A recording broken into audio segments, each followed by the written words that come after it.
Hello, my name is Courtney Dolvin, and as a faculty member at Colonial Christian School, I am one of the teachers on the CCS team who helps CCS families understand the requirements set by the state of Indiana in regards to what must be completed prior to high school graduation in 1, 2, 3, or 4 years.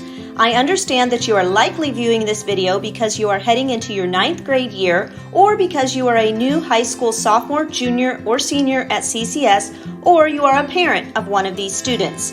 Regardless, thank you for taking the time to view and understand this information. In the upcoming years at CCS, you will hear of 2 separate yet required items that both begin with the word graduation: graduation plans and graduation pathways. For clarification, please note that graduation plans are different from graduation pathways. First, allow me to start with graduation plans.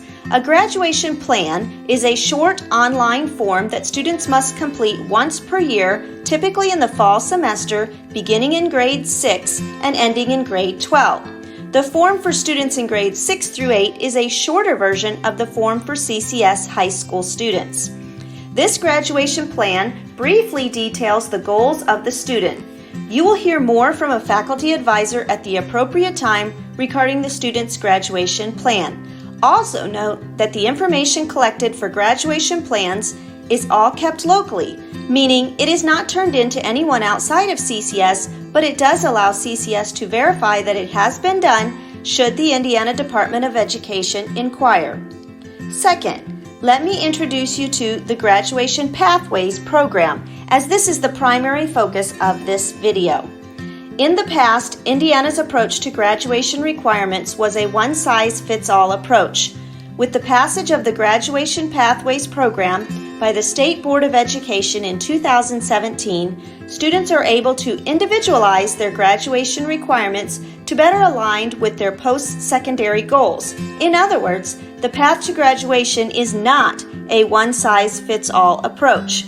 Rather, students can choose the options that best meet their post-secondary needs and aspirations. Overall, the Graduation Pathways program is designed to provide support to CCS students so that they are more adequately prepared to be successful in whatever God leads them to pursue after high school. With this in mind, please allow me to briefly explain the Graduation Pathways program as it impacts CCS students. Colonial Christian School students must satisfy at least one requirement from each of the following 3 buckets in order to graduate. These 3 buckets are: bucket number 1, earn at least 1 diploma designation; bucket number 2, learn and demonstrate employability skills through experiential learning. All experiences require students to create a work product that demonstrates their development of employability skills, such as a presentation, portfolio, or letter of employment verification. Bucket number 3, satisfy at least 1 post-secondary ready competency.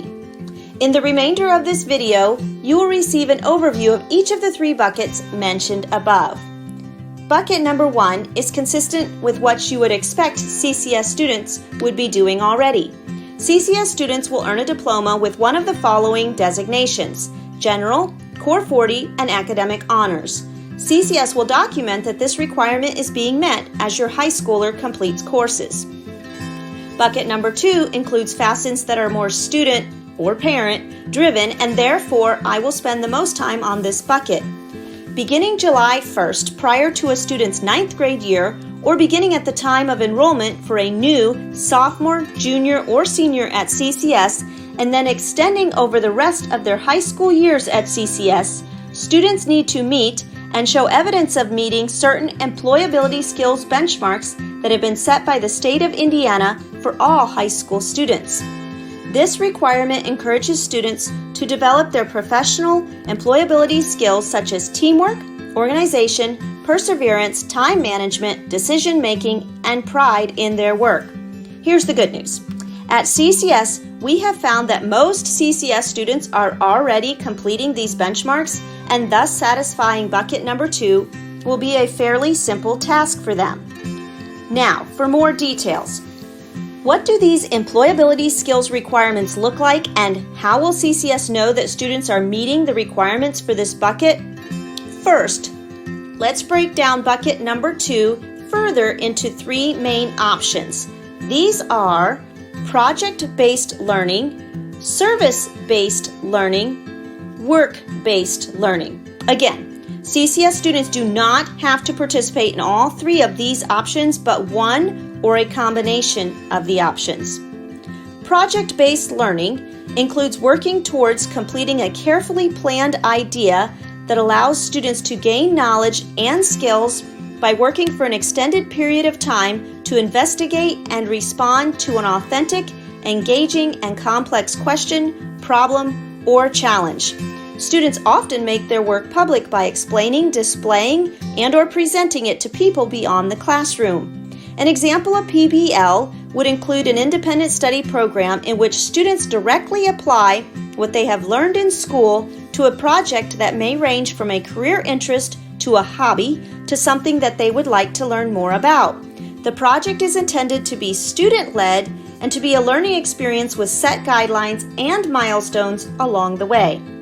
Service-based learning involves an activity that integrates meaningful service to enrich and apply academic knowledge, teach civic and personal responsibility and other employability skills, and strengthen communities. SBL should be solution-oriented for CCS students. These experiences can be as diverse as the communities we serve. Meaningful service engages students by allowing them to plan, organize, implement, participate, and evaluate their experiences. Examples of SBL might include mentoring younger students, tutoring peers, serving meals at a homeless shelter, community service, service through church, specifically organized through youth groups, and JROTC. Work-based learning includes activities that occur in workplaces and involve an employer assigning a student with meaningful job tasks to develop his or her skills, knowledge, and readiness for work. For CCS students, an employer partners with CCS to provide a complete assessment of the student experience in the WBL program. This will include participants' skills and learning outcomes as they are officially recognized and documented. By now, I am sure you are eager to learn how many hours a student must participate in one of these employability skills options, as well as how students will submit their hours to be tracked towards graduation. Using a fairly basic online process, CCS students will be asked to submit 20 hours per year or approximately 10 hours per semester. As a reminder, the collection of hours begins on July 1st prior to a student's 9th grade year or at the time of enrollment for new sophomores, juniors, and seniors. CCS students will be asked to submit their hours and evidence twice per year by December 15th and May 15th or the first Monday after.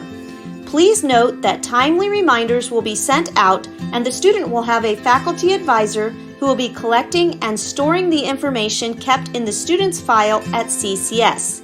Meanwhile, you'll want to go to the school website at www.ccsindy.org, find the Graduation Plans and Pathways link under the For Families tab, and then scroll down to the Graduation Pathways Personal Track Record to print a copy of a place that can be used at home to record hours until the collection windows in December and May.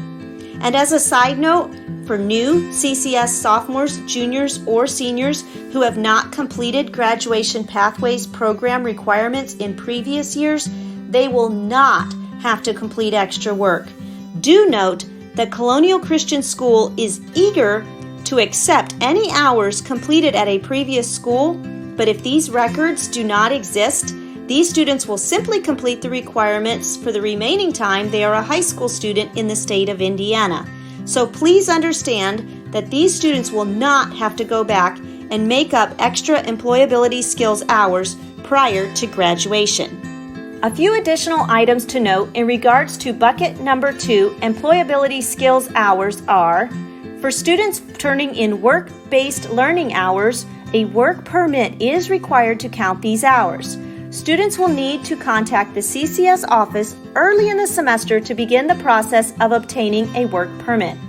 Also, if a student goes above the requirements due during each collection window and exceeds the equivalent of 20 hours for each year or 10 hours for each semester while at CCS, that student certainly may complete bucket number 2 early. Actually, CCS has had a number of students complete this requirement early and only turn in service-based learning hours as they are able to during their remaining semesters at CCS. In regards to service-based learning hours, please note that these are recorded on student transcripts. So, even if a student meets their bucket number 2 employability skills early in their high school years, they will still be encouraged to turn in hours for service-based learning. The final requirement, bucket number 3, is also one that is similar to bucket number 1 in that it is one that most CCS students will already be working towards completing as they progress through high school. This requirement involves the passing of a post-secondary ready competency, meaning passing a test. Students will have a list of tests that they may take and pass. Post-secondary readiness competencies would include tests such as ACT, SAT, ASVAB, and other state and industry-recognized certifications. For additional details regarding this information, including a list of ideas for project, service, or work-based learning, examples of the evidence that students will submit to demonstrate that hours have been met for fulfilling bucket number 2, the graduation pathways personal track record mentioned above, as well as other helpful tools regarding the post-secondary ready competency options for bucket number 3, again, you may find a link under the For Families tab at www.ccsindy.org. Additionally, a simple handout available on that site which displays a summary of these requirements will be a helpful tool, and further information can be found by a simple internet search of Graduation Pathways IDOE. As you become more familiar with the Graduation Pathways program, please note that you may reach out to any of the following people for additional information as well: Mr. Andrew Fry, CCS Principal, Mr. Lorenzo Martinez, CCS Secondary Guidance Counselor, Mrs. Courtney Dolvin, CCS Non-Public School Test Coordinator. In closing, please join me as a parent and educator in understanding that while the Graduation Pathways program set by the Indiana Department of Education may at first seem intimidating, the 3 requirements are certainly feasible for all CCS high school students. You will recall that the mission statement of Colonial Christian School includes the desire to help students learn to serve Christ in the local church. Not only do we desire for CCS students to be employable adults, we count it as a privilege and weighty responsibility to partner with you to help our students learn to serve Him in all disciplines as they are learning to become employable adults, including service in the local church. Please help us encourage our students with this documentation process in helping CCS students to be more adequately prepared to be successful in whatever God leads them to pursue after high school. Together, we would like to provide your student with every possible avenue to be better prepared for a successful future. Thank you for partnering with Colonial Christian School.